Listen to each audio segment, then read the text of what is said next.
તારે સ્વાતિને શબાના બનાવવાની હતી. વાહિદમાંથી વત્સલ નતું બનવાનું. શું પ્રેમમાં પણ હિન્દુ મુસલમાન હોય છે? પ્રેમ જ ધર્મ હોય છે. પ્રેમિક બહેન છે. આપણા વાળા લહેરાતા પાકની જેમ પુષ્કળ જથ્થામાં પેદા થવા જોઈએ. બોમ્બના અઢી અક્ષર કરતા ઇશ્કના અઢી અક્ષર વધુ મોટા છે.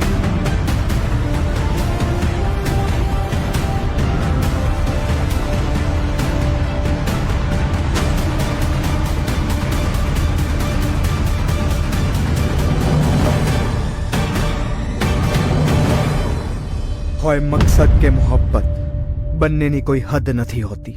એ તો હોય છે બેહદ.